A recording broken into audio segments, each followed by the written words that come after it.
Welcome to BBC London. I'm Assad Ahmed. On the programme tonight, a rape is reported to police in London every hour of every day, but the true number of offences may be much higher. We know trust and confidence within policing, victims within policing and the wider criminal justice system is at an all-time low. And I do think that's impacting people coming forward and reporting. We hear from two victims about their experience. Also this evening, a police officer who held a taser to the neck of a boy in Greenwich gets an official warning but keeps his job. I speak to Mira Sayal about her new play, which is about a subject very personal to her and thousands of Londoners. We'll bring you a fantastic view of London, and I'll be telling you why I'm among 400 people going over the top at St Thomas's Hospital today and tomorrow.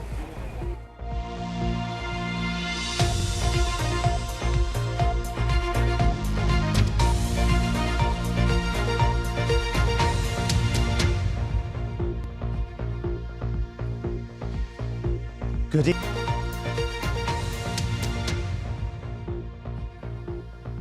The family of a man who died partly as a result of neglect at Whiston Hospital Of the crime is reconsider criminal charges against the nurses who treated him.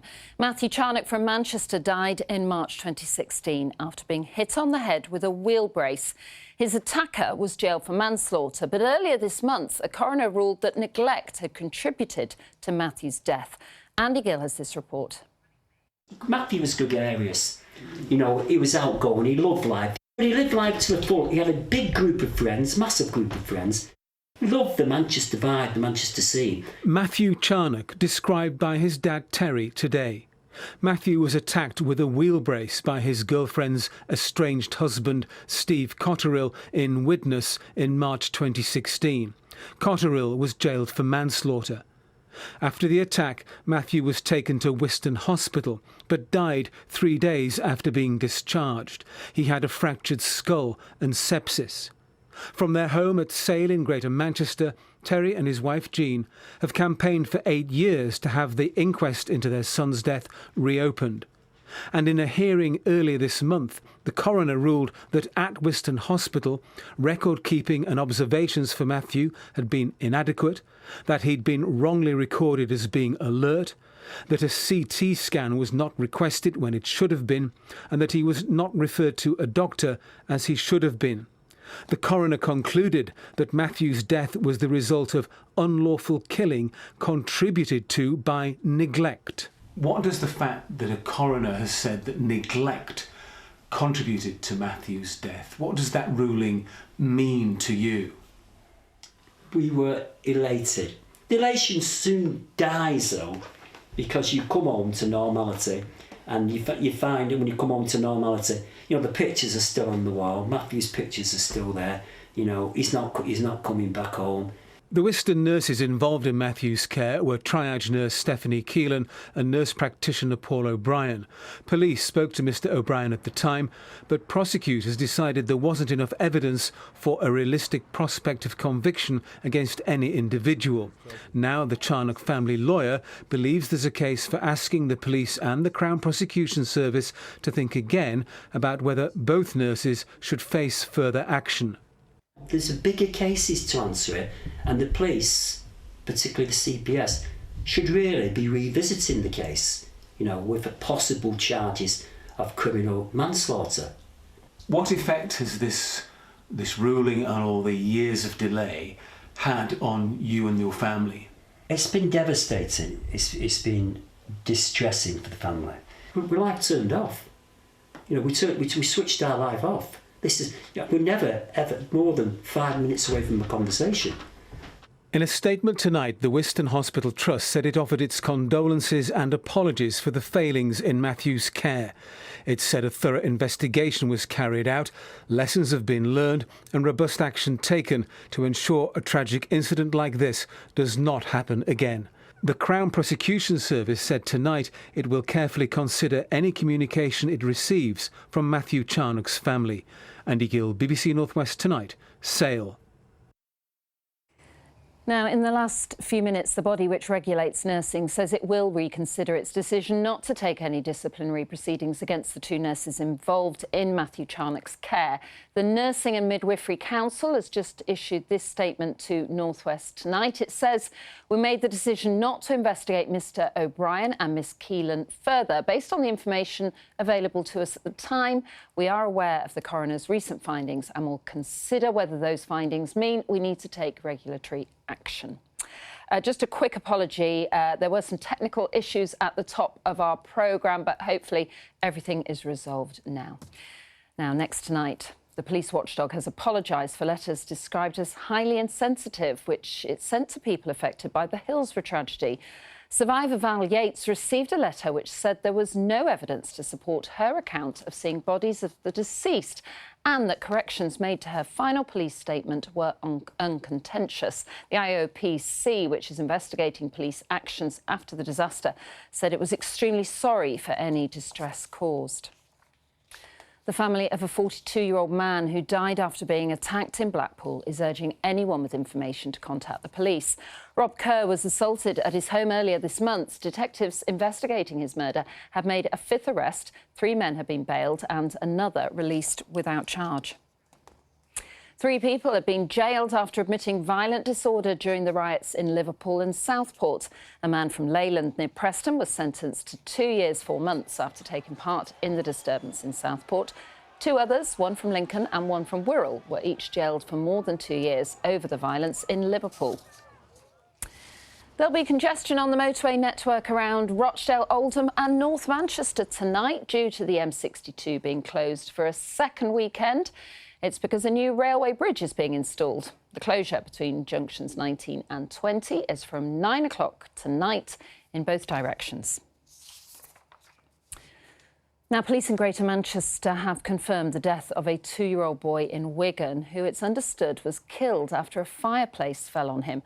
Officers were called to a house in the town yesterday afternoon. Our reporter Ian Haslam joins us from the newsroom now. Ian, an awful incident. What more can you tell us about it? Yes, Annabelle, well, Greater Manchester Police received a call at about 2:15 yesterday afternoon following reports of concern for the welfare of a child on Fisher Close in Wigan. Now, ambulance crews also attended, but sadly, despite the efforts of paramedics, a 2-year-old boy later died at hospital. Police have told us they understand that the 2-year-old, who's been named as Carter Walsh, lost his life in a tragic accident and that there are no suspicious circumstances, adding that inquiries are ongoing. With regards to the accident, police say it involved a fireplace understood to have toppled onto the child. In a statement released today by some newspapers, Carter's mum Samantha said the 2-year-old was well loved, not just by his family but by everybody that met him.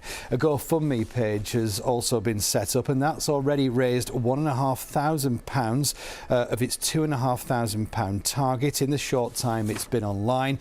There have, as you'd imagine, been lots of other tributes on social media. On Facebook, one person wrote, "R.I.P. Carter, you beautiful boy, what a cruel world we live in." Another person wrote simply, "My heart breaks for you all, R.I.P. Carter." Annabelle. Ian, thanks very much. Now, a lounge in Liverpool John Lennon Airport for patients travelling back to the Isle of Man after hospital treatment has been withdrawn. The charity Manx Breast Cancer Support Group invested £15,000 in the quiet space for anyone travelling for treatment. It says the decision to withdraw the lounge is shameful. An airport spokesman said they were committed to providing a quiet room for cancer patients, but the charity claims they'd only been offered 4 seats in a new private lounge instead. We're talking about dignity here, privacy. You know, it's not much of a room, but you know what? It's great when you're feeling sick and you've nowhere else to go. Experts say peatlands near Bolton, hit by wildfires, could take centuries to recover. About a third of the Smith Hills estate was burnt down during the summer drought of 2018, including Winter Hill. The Woodland Trust is now focusing on restoration efforts to help the ecosystem recover. Merseyrail passengers will face disruption next month as a line closes for track renewal works. Trains won't run between Formby and Southport for 9 days from the 5th of October during work by Network Rail. Now, the experiences of people living with dementia are important to hear and understand, and many high-profile names in football are now speaking out about links between sport and the condition. Well, the Manchester United legend Sir Alex Ferguson has teamed up with a charity which uses music to support people with dementia. And he's been speaking to Nina Warhurst about why it matters to him. But first, she asked Sir Alex how he was managing with life after football. Yeah, I miss it sometimes. Yeah. I think when my first year after I retired, we were in the European final, and I said to Cathy, I says, this is what I miss, big games, the European games. And so I go to most of the European finals because I find something that I can relate to, you know, what I'd like to have done every day, if you know what I mean. Because these are the big events that a club of United should always be involved in, you know. So you can watch them as an observer now and not exactly, outside. Yeah. You're here today then to talk about National Playlist Day. So this is encouraging all of us, whatever stage of life we're at, to pick the tracks that sort of run a thread through our history. And then if dementia comes our way, they're there as a sort of grounding for us. What is it about dementia that you think's important? Well, I think it's a present day's a challenge for all of us, you know, and I've not got a great knowledge about the whole operation of dementia, obviously, but I think we know someone's, you know, close to us has got dementia, and that's a present day challenge, you know. Most of us will know somebody or a family living with it. Yeah, absolutely, yeah. And when you look at the impact on some of the United legends, Bobby Charlton, Dennis Law, Nobby Stiles, can you reflect on how it affected them as men? Well, you know, I think that the main bearing on that is their family. I think we're outside the door of it all. I mean, I was a great friend of Bobby, a great friend of Dennis Law. Nobby worked for me. You know, he was one of my coaches. So therefore, when you're confronted with the knowledge of it, you know, what can I do, you know? And of course, they're great wives, fantastic wives, you know, and it's they've had to put up with all the burden of it. Yeah, it takes its toll on the relatives, doesn't it? It takes its toll, yeah. So do you think football is doing enough to play its part on research between the links between football and dementia and supporting former footballers? Well, I don't know where we are at the moment, you know, but I think I know that there is an interest. I know there's a care about it because we don't like to see it. Particularly when Bobby, and Bobby was very close to me. He was a wonderful man, absolute superb human being. Can we hear some tracks from your playlist then? Let's listen to this first one then, Moon River.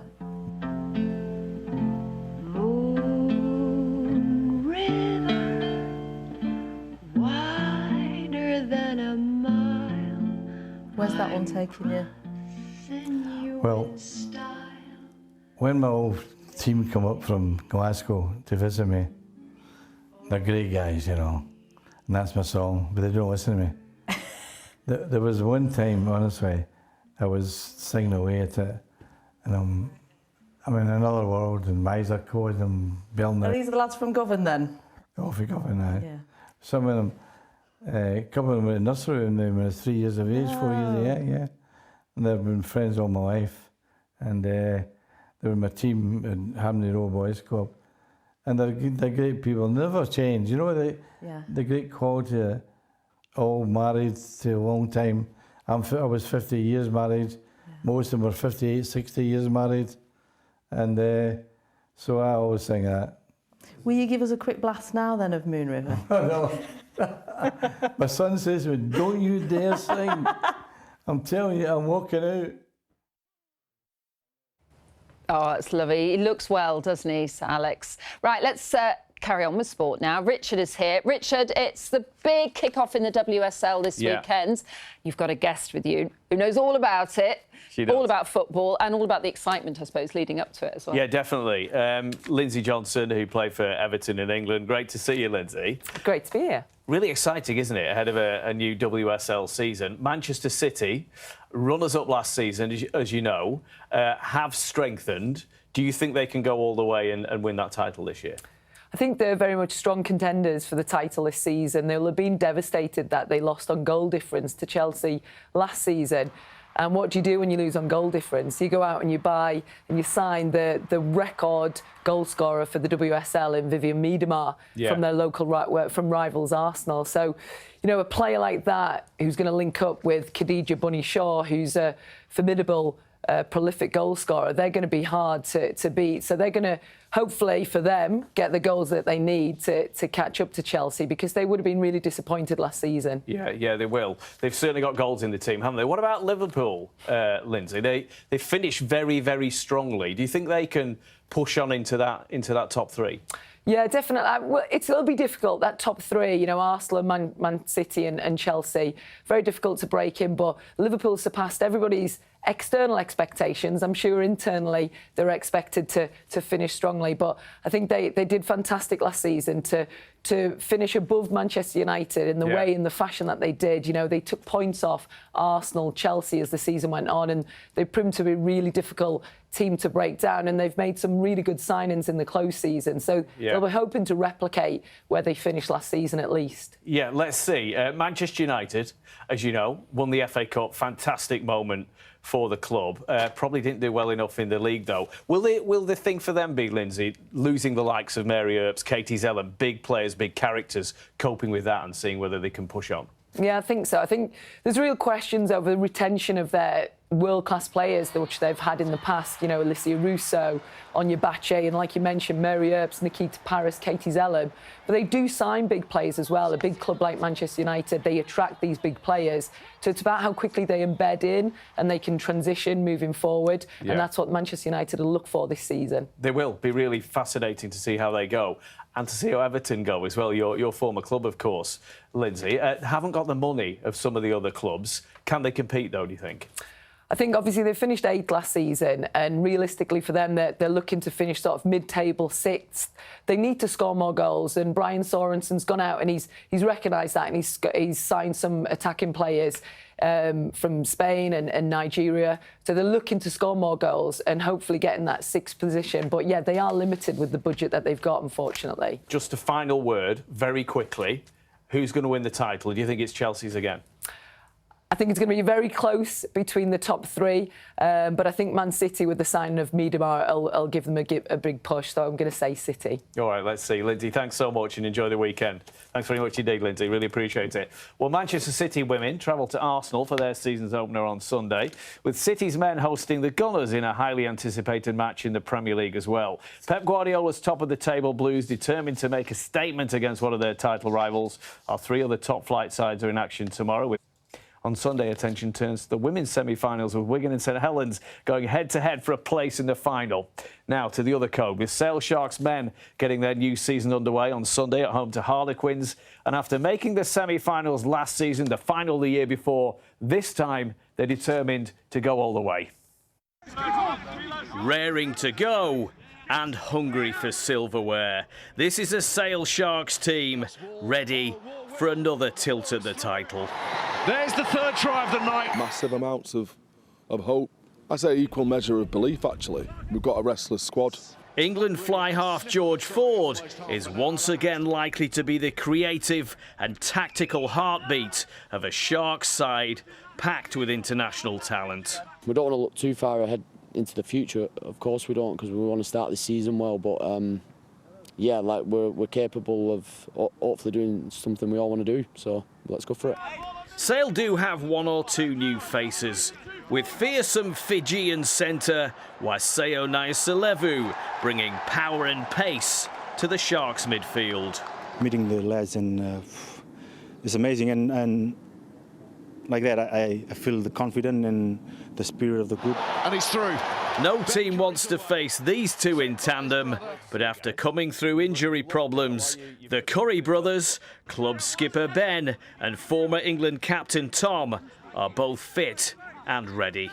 A few changes to the team, Ben. Quite a few of the old stages have left. You've got some new blood as well. How excited are you about the squad that you've got this year? Yeah, really excited. I think it's a bit weird, no longer like kind of one of the young ones. Well, I'm not that old, but I say we get. Listen, you're whippersnappers, the pair of you. I feel like 26. It's 26 in this squad. You're getting on a bit.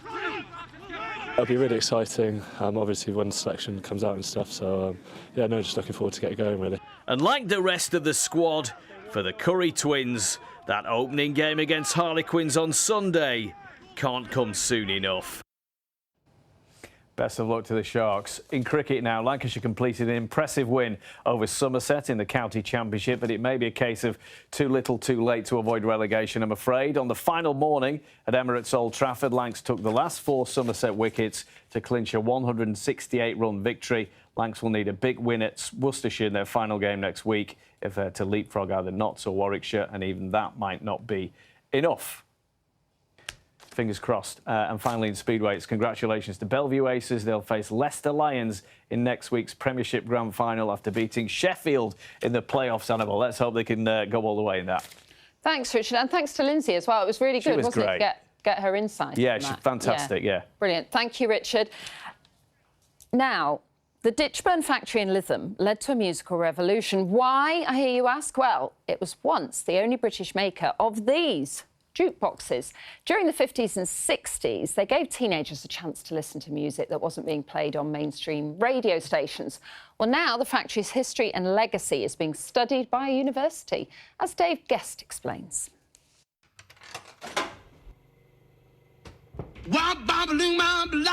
It was a piece of kit that sparked a musical revolution for a generation of teenagers.